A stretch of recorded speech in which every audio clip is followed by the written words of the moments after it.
Saludos a todos los seguidores de CIE Radio. Hoy me he trasladado al barrio de Tamaraceite, en Las Palmas de Gran Canaria. Concretamente, en este momento estoy en la iglesia evangélica cristiana de este barrio con Juan Carlos García Santana, que es su anciano. Para aquellos que no conozcan este término, un poco definirlo como el pastor de esta iglesia. Agradecerle que haya contado con nuestro medio para contar el proyecto social que está haciendo en esta iglesia desde hace 2 años. Bienvenido. Gracias. Bienvenida a tu casa. Bueno, pues muchas gracias de nuevo. Porque realmente los estudios de CIE Radio en los últimos meses son móviles. Nos vamos trasladando al ambiente para conocer más de cerca, pues todo lo que hacéis.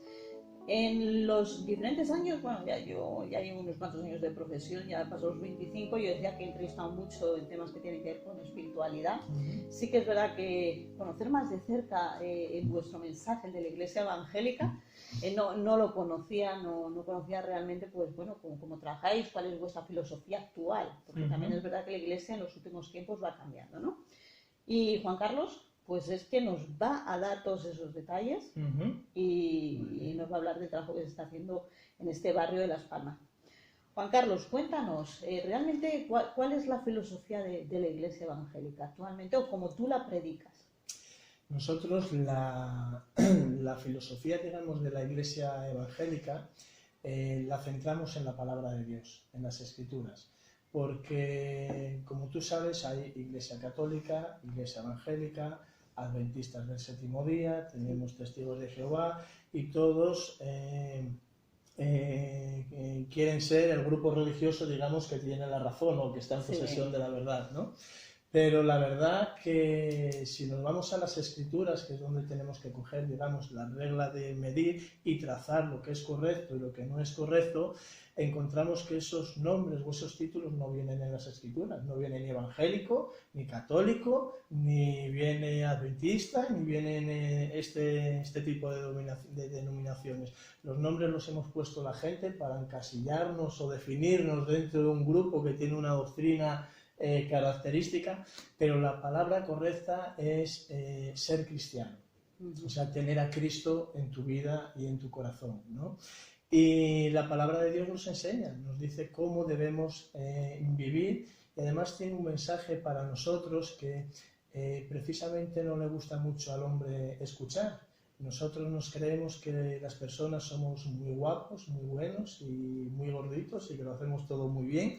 Pero cuando empiezas a leer la palabra de Dios, te das cuenta de que sí, hay un mensaje para ti especial de parte de Dios, pero que no es precisamente lo que esperabas. El Señor te viene a decir en su palabra que estamos más torcidos que derechos, que somos pecadores, que tenemos una inclinación hacia el mal. Obviamente tenemos cosas buenas que hacemos, ¿no? Pero que sobre todo lo que nos habla es que tenemos una relación alejada con Dios desde el principio. Desde que Dios creó a Adán y a Eva y decidieron desobedecer, pues nos dice que tenemos una relación lejos de Él. Y de lo que se trata en la iglesia evangélica, en la nuestra, en las iglesias evangélicas afines, primeramente intentamos trasladarle el mensaje del evangelio a la persona, ¿no? Porque entendemos que cuando una persona hace un ejercicio de introspección, de mirarse hacia adentro, pero no solo con tus propias habilidades, sino a través de la palabra de Dios o la luz de la palabra de Dios. Es como la herramienta que tiene el médico cuando vas al médico, ¿no? El médico te dice, mira, te voy a hacer una radiografía, y con su maquinita pues te ve el interior, ¿no? Pues la palabra de Dios es lo mismo. Tú empiezas a leer la palabra de Dios y te hace una radiografía, pero todavía más profunda, con la que llega a confrontarte.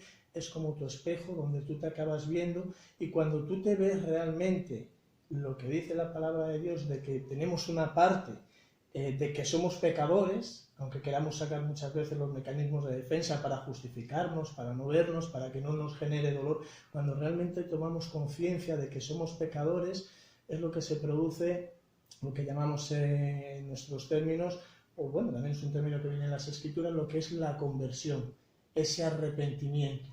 Entonces ese arrepentimiento es una bendición en la vida, para nosotros, los que ya lo hemos experimentado, y es algo que queremos darle también a, pues en este caso al pueblo, pero también a todas las personas que, pues, que tengamos oportunidad, porque cuando tú vas caminando en una dirección de la vida y te das cuenta de que estás equivocado y hay un arrepentimiento, lo que haces es que ya no quieres ir más por ese camino, vas por otro camino. Y en este caso, como es Dios, por medio del Espíritu Santo y su palabra, el que produce convicción de pecado en tu vida, quieres conducirte según, digamos, el manual de instrucciones que Dios ha diseñado para nosotros, porque Él ha dejado ahí pautas para nuestra vida, una vez que aceptamos a Jesús en nuestra vida, para que tengamos una vida más abundante de la que nosotros teníamos. Vosotros, en cuanto a religión se refiere, sois, distáis de la Iglesia Católica, porque ellos siguen la Biblia y vosotros los evangelios, ¿no? En este caso hablamos de los 4 evangelistas. Puede ser Lucas, Mateo, Juan, se me olvida uno. Mateo, Marcos, Lucas y Juan. Se me olvidó Marcos. Vosotros seguís realmente lo que dicen los evangelios, los discípulos de Jesucristo, lo que hay escrito en esos evangelios, mientras que la Iglesia Católica lo que sigue realmente es la Biblia, ¿no? En sí, digamos que vosotras seguís un poquito ese conducto, pero siempre vuestra línea principal, vuestro eje principal es la figura de Jesucristo. Digamos que, según me he documentado, dime si es cierto o no es cierto. Yo vosotros, el tema, por ejemplo, de la Virgen, de los santos, no sé si los ángeles, no es algo que vaya con vuestra filosofía tampoco de... Sí, va. Eso es lo que piensa la gente, que no va, pero yo te explico. Nosotros, sí es verdad, leemos los 4 evangelios, Mateo, Marcos, Lucas y Juan. La Iglesia Católica también lee los 4 evangelios, pero los dos, tanto el grupo católico como el grupo evangélico, leemos la Biblia completa. La Biblia no es solamente un libro, la Biblia es un libro compuesto por 66 libros, Antiguo Testamento, que tiene 39, y el Nuevo Testamento, que tiene otros 27. Y lo que hacen es que esos 66 libros que fueron escritos a lo largo de un periodo de 1500 años van encajando en una línea a la perfección hasta el punto central, que es la persona de Jesucristo, porque ahí está el punto central del Evangelio, la redención, la salvación, la justificación, todas estas palabras que hablamos los dos grupos que hemos mencionado, tanto católico como evangélico. Ahora, el grupo católico y el grupo evangélico tenemos muchísimas doctrinas en las que estamos de acuerdo y doctrinas muy importantes. Creemos en el nacimiento virginal de Cristo, creemos en la muerte sustitutoria de Jesús en la cruz, creemos que Jesucristo resucitó, creemos en el Espíritu Santo, creemos en que vamos a estar con Cristo más adelante cuando muramos y pasemos a mejor vida, etcétera, etcétera. Hay muchas cosas súper importantes en las que estamos de acuerdo, ¿no? Y a veces nos dicen, es que no creéis en la Virgen. Sí, creemos en la Virgen, porque la Virgen es una persona súper importantísima en la Biblia. Nos dicen a veces que no creemos en la Virgen porque en los locales, donde nos reunimos los domingos para adorar al Señor, no solemos tener allí la imagen de la Virgen, pero no quiere decir que no creamos. Creemos en la Virgen según la palabra de Dios dice. Y la palabra de Dios en la Biblia habla muy poquito de la Virgen, aunque se han hecho grandes doctrinas en la Iglesia Católica de la Virgen, pero realmente habla muy poquito. De la Virgen habla cuando María y Jesús fueron a las bodas de Caná de Galilea, muy poquito, y el protagonista era Jesús. Y luego en Lucas 1, versículos 40 y tantos, 50 y tantos, cuando ese relato que conocemos bien, que aparece el ángel, también creemos en los ángeles, que están por ahí, igual que la Iglesia Católica, se aparece a Elizabeth, dice que va a quedar embarazada de Juan el Bautista, y luego un poquito más adelante le dice a María que va a quedar embarazada de Jesús. Entonces, María tiene un privilegio, una historia tremendo, va a ser la madre de Jesús según la carne y la persona que Dios va a utilizar para que Jesús nazca a este mundo. Ahora, cuando María se le comunica en ese texto, se le comunica que va a dar a luz al Salvador, ella misma cae en adoración delante del Señor y María dice, engrandece mi alma al Señor y mi espíritu se regocija en Dios mi Salvador. Claro, ¿qué está diciendo María cuando dice en Dios mi Salvador? Está diciendo que ella necesita ser salvada también de sus pecados. Entonces creemos en María, pero de una manera diferente. No creemos que sea María inmaculada sin pecado, porque ella se reconoce que necesita ser salvada de sus pecados.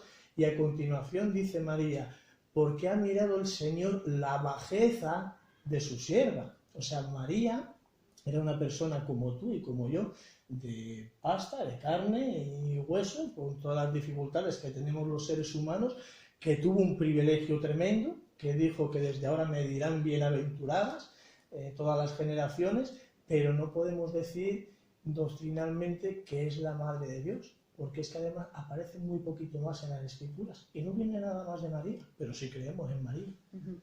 Desde luego, yo también te lo comentaba, Jesucristo, en mi caso también, para mí es el personaje de la historia más importante, el que ha marcado y sigue marcando a día de hoy un antes y un después. Y si definimos en una palabra tan sencilla y tan grande como es el amor, ¿por qué sigue la humanidad tan perdida? ¿Por qué estamos viendo tanto caos? ¿Y por qué solo hasta el que no cree en Dios cuando existe un problema, una dificultad? La respuesta, yo tengo mi propia respuesta a eso, ¿no? Yo creo que el hombre por naturaleza no busca las cosas de Dios, ¿no? Hasta que hay un problema, como estabas mencionando, ¿no? Entonces, no buscamos a Dios por iniciativa, porque realmente somos más egoístas y nos gusta ser dueños de nosotros mismos, nos gusta vivir nuestra propia vida, creemos que tenemos todo el derecho a disfrutarla y a vivirla como mejor nos parezca, ¿no? Y el hombre, dice la palabra de Dios, que no hay nadie, o sea, todo el mundo tiene conocimiento de que hay existencia de Dios, que es lo que llamamos la revelación general. Dice allí en el capítulo 1 de Romanos que por el simplemente hecho de la creación hay evidencia de que hay un creador detrás. Que cuando vemos la iglesia de Teror, que es preciosa, la iglesia católica, ¿no? No hemos visto detrás al arquitecto, al aparejador, al grupo de albañiles, no hemos visto a ninguno de esos. Pero por fe sabemos que ha habido un equipo que ha hecho que todo eso acabe perfecto, ¿no? Pues nos dice el primer capítulo del Evangelio de los Romanos que por el hecho de la creación hay evidencia de que hay un creador, y que por esa revelación que Dios nos ha dado absolutamente a todos, tenemos conocimiento de que existe y debemos honrarle y debemos darle gracias. Pero dice que el hombre, como Dios también dejó decidir al hombre si quería seguirle voluntariamente o no quería seguirle, el hombre por naturaleza es rebelde. Es ese camino, esa distancia que hablamos desde el principio. No queremos vivir con Cristo o con Dios en nuestra vida, queremos vivir una vida alejada de Dios. Y cuando vivimos una vida alejada de Dios, el resultado es ese que comentabas. Es egoísmo, son las guerras, es el hambre, es el rencor, las peleas con el vecino, todo este tipo de cosas. El mal está ahí. Ahora, cuando volvemos, esto es como la historia del hijo pródigo, ¿no? Que se fue de casa y el padre que hacía, subía todos los días a lo alto de la montaña, es el padre que representaba a Dios, esperando que su hijo viniera, y el padre estaba siempre con los brazos abiertos, esperando para bendecirlo, ¿no? Pues algo así es con Dios también. El padre siempre está esperando que volvamos para acogernos, para bendecirnos, para perdonarnos y para decir, mira, te ofrezco una vida mejor. Una sociedad en la que, es mi modesta opinión, cada día se vive más con el ego. Ese ego es el que también impide ese acercamiento que puede ser a Dios, porque no hay una capacidad de perdón, porque si perdono parece que me rebajo, y ¿cómo me voy a rebajar para perdonar a nadie? O ya me han hecho bastante daño, y el miedo a que una persona, porque somos muy vulnerables, y yo pienso que para vivir realmente la palabra, como nos estás comentando, Juan Carlos, de Dios, Jesucristo, el amor en sí, hay que ser muy valiente. Pues mira, precisamente era algo que quería decirte antes, utilizar esa expresión que la palabra de Dios es para valientes, porque Tristemente, muchas personas tienen el concepto de que la palabra de Dios o el Evangelio es para los débiles, es para los que tienen problemas de alcoholismo, es para los que necesitan creer en algo porque tienen una depresión. No. El Evangelio es para todos. Es para mí, es para mi mujer que tiene 3 carreras, es para ti, el amor de Dios está al alcance de todo el mundo. Pero sí estoy de acuerdo de que es para valientes porque, por un lado, el yo lo tienes que dejar a un lado y tienes que pensar más primero en las cosas de Dios y luego en las del otro. Y por nuestra propia naturaleza somos incapaces de hacerlo. Es que no podemos hacerlo, a no ser que nos acerquemos a la palabra de Dios y la palabra de Dios produce ese milagro de regeneración en nosotros. Y hay algo, hay varias listas en la palabra de Dios en las que denuncia claramente de todo lo que cojeamos, ahí nos hace buenas radiografías, ¿no? Pero hay una cosa que no queremos ser responsables, esa es la expresión que quería decir, no queremos ser responsables moralmente delante de Dios. Si tú le dices a alguien, mira que te voy a hablar de la palabra de Dios, quizá no lo ha escuchado nunca, pero te dice, quita, parece que ya le duelen los oídos, ¿no? No quiere, hay como un rechazo, ¿no? Hay miedo, hay temor, hay un ponerse a la defensiva. ¿Por qué? Si es algo bueno, ¿no? Independientemente de que luego se pueda creer un poco más para la derecha, para la izquierda. Y luego aparte del milagro que Dios hace en tu vida, hay un cambio de valores a nivel personal y esos valores son los que marcan tu estilo de vida. Por eso hay un cambio a positivo. ¿Qué es lo que cambia tu vida? ¿En qué momento, Juan Carlos, decides que este es tu camino o esa misión o ese sentimiento interno? Antes decíamos que, mira, Dios no se ve, pero se puede sentir. Y hay muchas cosas en esta vida que no se ven ni se sienten. Obviamente, son intangibles. Entonces, ¿qué es eso? Ese llamado que a ti te dice que en tu vida va a haber un antes y un después. Bueno, es interesante porque antes de conocer a Dios, y ahora me encanta hablar de la palabra de Dios. Te comentaba antes que después de recibir a Cristo en mi vida, he hecho teología 3 veces, pero no siempre fue así. Antes de recibir a Cristo en mi vida, yo era bien rebelde y era muy renegado, a veces no, siempre, era muy renegado de las cosas de Dios. Ni quería saber nada acerca de Él, ni nada de nada. Pero llegó un momento en mi vida en el que atravesé un periodo, yo lo llamo de crisis existencial, de empezar a hacerte preguntas. ¿Y qué sentido tiene esto? ¿Qué hay? ¿No hay? ¿Será verdad? ¿Será mentira? ¿Merece la pena investigarlo? Había ahí vacío en la mente y había vacío en el corazón. Había hecho muchas cosas en la vida y no había encontrado nada que me hubiera ayudado. Sentías que te faltaba algo, estabas como incompleto. Sí, no, lo que estaba era con un sentimiento como si hubiera estado metido en una guerra y me hubieran dado un montón de tiros. Vale. Estaba muy roto, estaba muy desgastado, estaba muy machacado. Y apareció un hermano norteamericano, un misionero, que lleva 30 años aquí en España, es el director de unos cursos bíblicos aquí en España, que luego están también en otros países, y me dijo, mira Juan Carlos, el pastor de la iglesia evangélica se puede equivocar. Y el cura de la Iglesia Católica también se puede equivocar, porque son humanos. Pero el único que no se equivoca es Dios. Y Dios sí ha dejado en su palabra lo que quiere que tú sepas. A los deberes, de alguna manera me retó, ¿no? Y me pareció que tenía cierta sabiduría el argumento que estaba utilizando y dije, mira, pues sí, voy a empezar a leer la palabra de Dios. Empecé a leer la palabra de Dios, empecé por el Evangelio de Juan. Algunas cosas me parecía a mí que las entendía. Es muy diferente a los otros 3, por lo que tengo entendido. No, los 4 evangelios hablan el punto central sigue siendo Jesucristo. Lo que pasa es que cada evangelio te presenta a Jesucristo desde un punto de vista. Es como si aquí estamos 3 personas y decimos, mira, vamos a describir a Alicia. Entonces yo voy a describirte, te voy a describir físicamente, ¿no? Pues mira, eres una mujer alta, rubia, guapa. Podría ser más alta.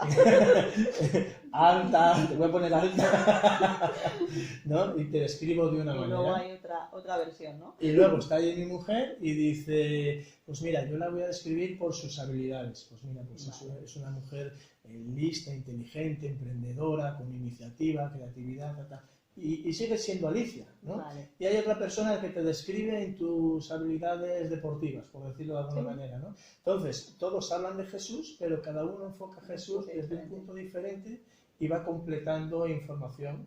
Por ejemplo, el Evangelio de Mateo te presenta a Jesús como tiene un sabor más judío, el Evangelio de Mateo, y es porque había que mostrarle al pueblo judío que Jesús era el Mesías prometido, que lo enfoca desde un punto de vista, pero Juan, por ejemplo, te lo enfoca desde un punto más espiritual, enfocado a la salvación.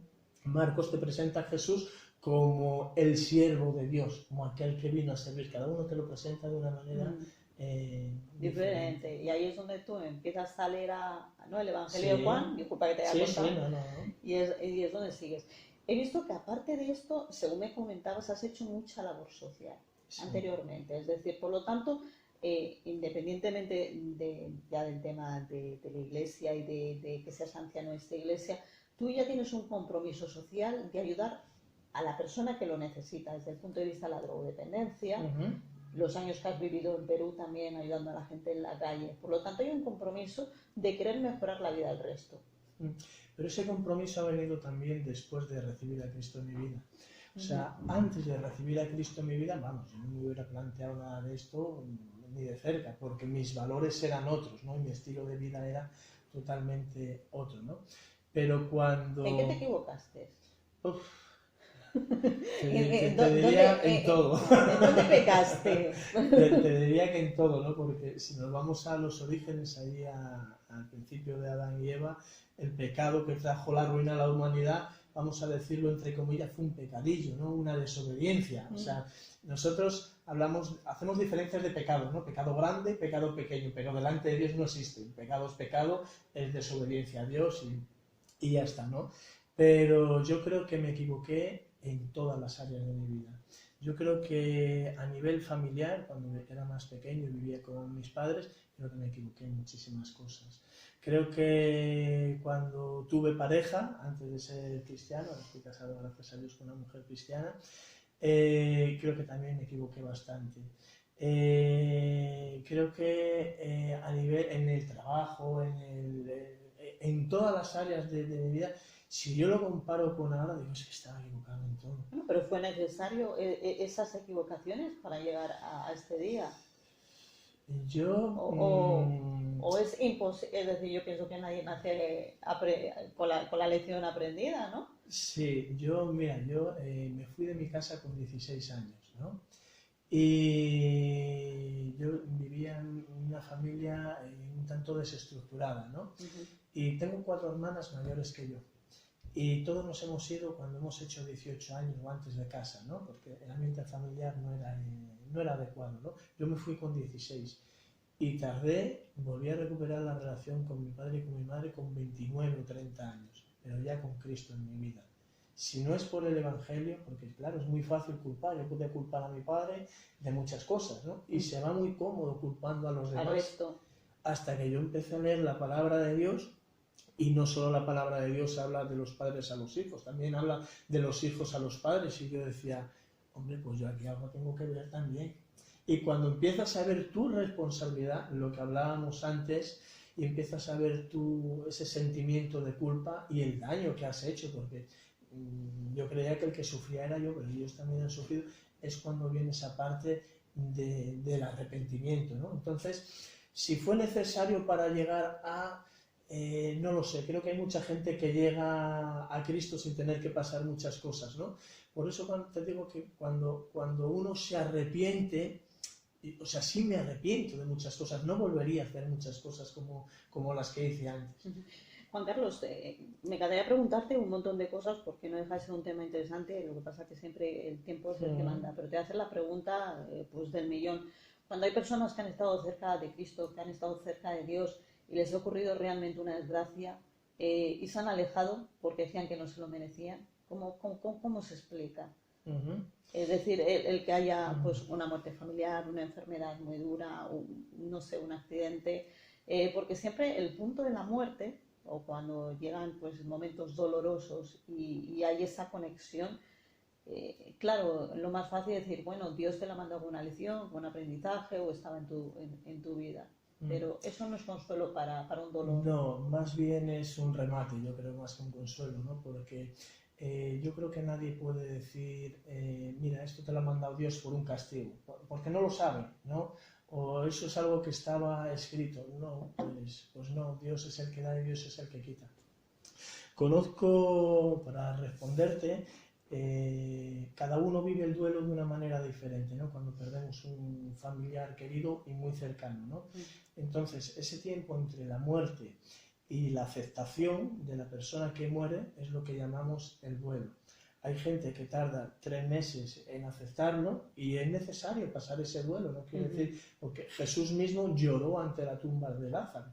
Y los que estaban allí decían, apuntaban al Señor Jesucristo, decían, mirad cómo llora, cuánto amaba a Lázaro, ¿no? Y esas lágrimas de Jesús eran también en su humanidad y reflejaban el amor que tenía por Lázaro. Entonces tampoco hay que hacerse el fuerte, el duelo hay que pasarlo, ¿no? Pero de una manera objetiva, ¿no?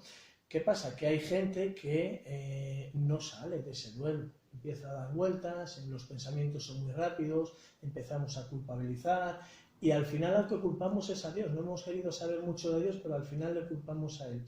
Y te voy a poner un ejemplo, este es de mi esposa, uno personal, fuerte, de mi esposa y mío. Nosotros estuvimos allí en Perú, como sabes, pusimos un programa en las cárceles de Sudamérica y trabajábamos con los niños de la calle que los abandonaban y los violaban y todo este tipo de cosas. Y cuando estuvimos allí, mi mujer y yo, tuvimos un niño. Entonces, bueno, yo le di muchas gracias a Dios porque teníamos nuestro primer hijo y lo llamamos Israel. Pues Israel nació y a los 7 meses falleció.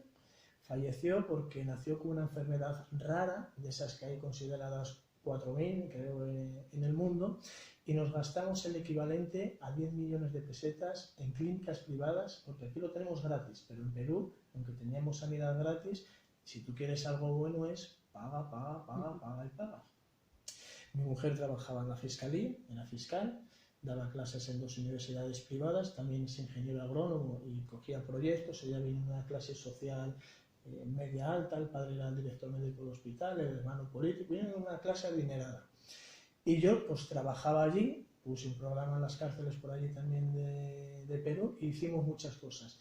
Y ganábamos mucho dinero, mucho más que aquí, ¿vale? Y con todo lo que ganábamos no cubríamos ningún mes los gastos médicos, ¿no? Ahora tengo un hermano que tenía un hermano en la fe que tenía un hijo discapacitado y me dijo, mira Juan Carlos, ten cuidado porque cuando hay un hijo con discapacidad en el matrimonio, a veces hay problemas en la pareja y se puede distanciar uno, ¿no? A veces acaban en separaciones o en divorcios y demás. Yo tomé ese consejo muy en cuenta. A lo largo de esos 7 meses teníamos el mejor dermatólogo de toda Sudamérica, teníamos el mejor de pulmones, el de caderas, bueno, aquello era una situación para vivir. Pero jamás, ni mi mujer ni yo, jamás culpamos a Dios. Todo lo contrario, estábamos tan agradecidos a Dios, y te lo cuento ahora, y te lo cuento con un gozo el poder hablar de mi hijo, porque eso sí es realmente un consuelo.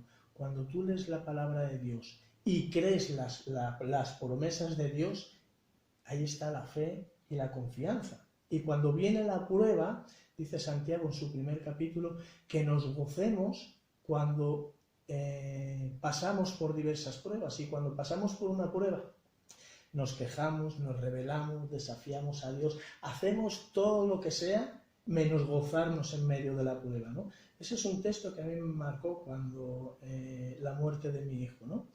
Hay otro texto en la palabra de Dios que dice, en Pedro, que dice que nuestra fe es mucho más preciosa que el oro, ¿no?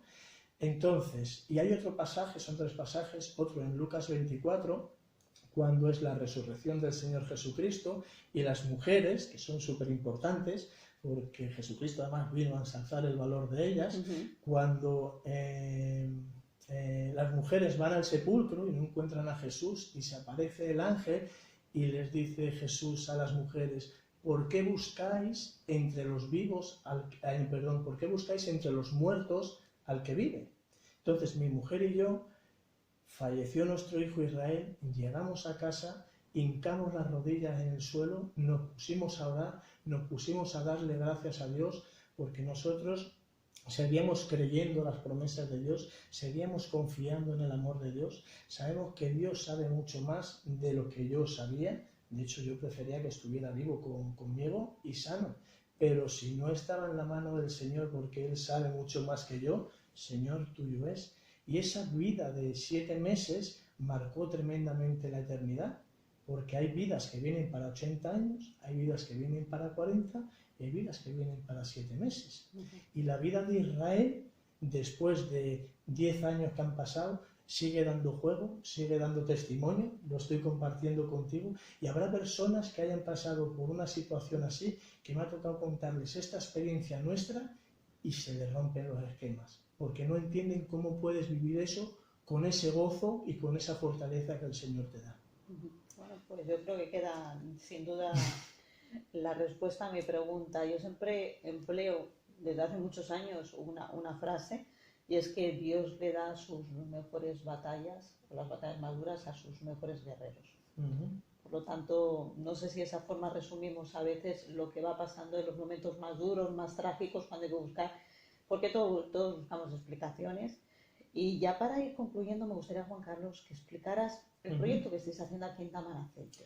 Pues mira, aquí en Tamaraceite... Os reunís los domingos, funcionáis como, ¿no?, que la palabra de Dios llega un domingo, por lo habitual, ¿no? Sí.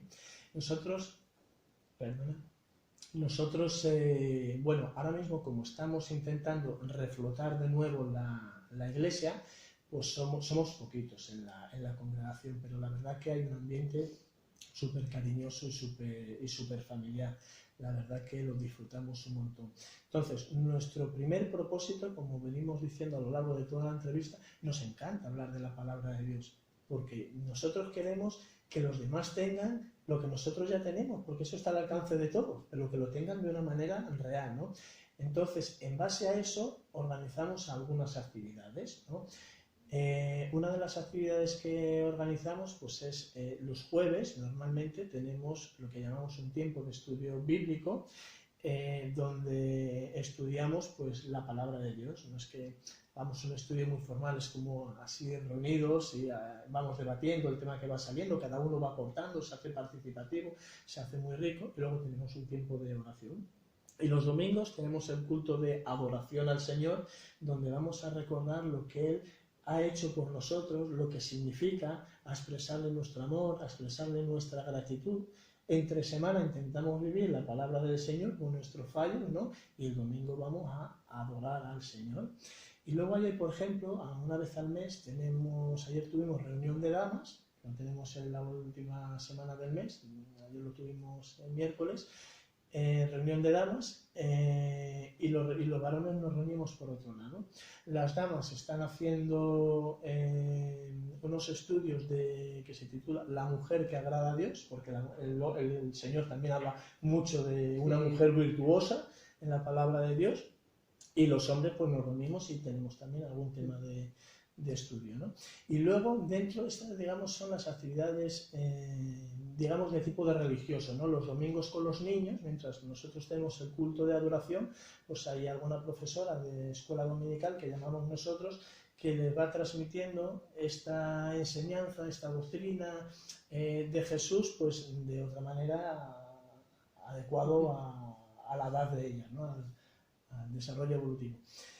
Y luego, fuera de eso, pues también tenemos, como viste cuando llegamos, tenemos una actividad, por ejemplo, de capoeira. Nosotros lo que queremos es darle a Jesucristo al pueblo, ¿no? Pero también queremos hacer otras cosas por el pueblo, porque el Señor sí hablaba de la palabra de Dios, pero cuando había una necesidad, de hambre multiplicaba panes y peces y lo daba de comer, ¿no? O cuando había otro tipo de necesidades. Entonces nosotros queremos ofrecer todo lo mejor que tengamos. Y según van presentándose las oportunidades o las propuestas, por ejemplo, Iñaki y Isaac, que son los que dirigen el grupo de Capoeira Veloz, se llama así el grupo, pues es un proyecto en el que ellos, que llevan 20 años enseñando capoeira, necesitaban un local, hicieron la propuesta, lo hablamos, nos pareció bien, y vienen, pues depende de las semanas, vienen 10, 12, 15, 16 niños a hacer capoeira, y es una actividad deportiva ya en sí, que en un barrio, entre comillas, marginal, va rompiendo muchos patrones, porque donde mayor influencia reciben los niños es en el hogar, es en la escuela y es en el grupo de iguales, ¿no? Entonces nosotros ya cogemos ahí un fuerte para bendecirlos, y no les estamos hablando de la palabra de Dios, pero sabemos que es algo bueno para ellos, ¿no? Los 4 que estamos nos hacemos cargo de los gastos, los 4 que estamos en la iglesia, para que sea una actividad gratuita para el pueblo, que eso no sea un obstáculo para que lleguen a poder hacer algo bueno, y a partir de ahí, pues todas las ideas que vayan surgiendo, pues son bienvenidas. Si, como te comentaba antes, si una mujer viene y que la conocemos y tiene un buen testimonio, y, o sea, que es una persona formal y responsable y tal, y dice que sabe darle clase porque es profesora, vamos a decir, a los niños de 5 a 8 años, rápido habilitamos algo. Si hay los recursos suficientes para decir, mira, en el local podíamos abrir un comedor social para los niños, que no sé qué, si lo hubiera, lo haríamos también. Si surge la posibilidad, para eso hacen falta medios humanos y materiales. Allí en Perú íbamos a abrir un centro de rehabilitación para las personas, y Alemania nos dio 160.000 euros para ese proyecto. Que vienen ideas, que vienen cosas, nosotros confiamos en el Señor, y según el Señor va poniendo, nosotros vamos haciendo, pero lo que sea bueno para el pueblo, estamos para servirlos a ellos. Para concluir, Juan Carlos, me comentabas que también te desplazas a Tenerife, ¿no? Que vas a predicar también bueno, pues en algunas iglesias de allí. ¿Es la primera vez que lo haces, o esto es habitual entre vosotros? Entre nosotros, entre nuestra línea, digamos, de iglesias, que somos las asambleas de hermanos, cada responsable o 2 responsables que haya por cada iglesia, tenemos cada 4 o 5 meses unas reuniones regionales, y lo que hacemos es que organizamos el programa conjunto de las diferentes actividades que vamos a hacer. La última vez ahí en el bailadero, pues estuvimos 160 personas allí y quedamos para compartir muchas cosas. Hay un tiempo para la palabra de Dios, pero hacemos muchas cosas. También hacemos campamentos con los niños también, actividades con los jóvenes, hacemos allí muchas cosas, ¿no? Entonces, yo que soy el nuevo, digamos, en la isla, porque llevo 2 años, ¿no? Entre las iglesias de aquí de Canarias, pues ya está predicando en diferentes iglesias. La iglesia de la Paterna es una iglesia muy cariñosa, muy cercana con nosotros, la iglesia de Vegeta también, y el resto, pero ahora pues nos vamos a ir el mes que viene a predicar en Santa Cruz y en la Orotava. Nos han invitado allí, quieren conocernos, nosotros queremos conocerlos también a ellos, y luego pues tenemos programado que ir a Fuerteventura también. De Fuerteventura también vienen aquí, de Tenerife también está previsto que vengan aquí, y empezamos el intercambio, digamos, de predicadores y de actividades de una por otra. Pues ha sido un placer tenerte con nosotros en este tiempo de radio. Yo me quedaría, bueno, ni se sabe de horas preguntando y hablando sobre la figura de Jesucristo. Para mí es una de las figuras desde hace mucho tiempo que no deja de causarme un gran interés, y donde podríamos dialogar muchísimo sobre todo lo que encierra, y todos los postulados y todo lo que bueno, pues conlleva en sí. Yo creo que nos quedamos con todo este mensaje, y es esa labor social que estáis haciendo aquí también en el barrio de Tamaraceite, en Las Palmas de Gran Canaria, este proyecto que lleva 2 años y donde estáis aportando pues ese granito de arena para conseguir una sociedad mucho mejor, y donde pues el eje central sea la palabra de Dios, sobre todo para que haya un acercamiento y entender ese mensaje. ¿No? Yo creo que para fortalecer sobre el espíritu en sí, porque muchas veces estamos hablando de religión, pero en el concepto más amplio no deja de ser espiritualidad. Sí, espiritualidad es una relación personal con Jesucristo que se tiene que manifestar también hacia los demás. Efectivamente.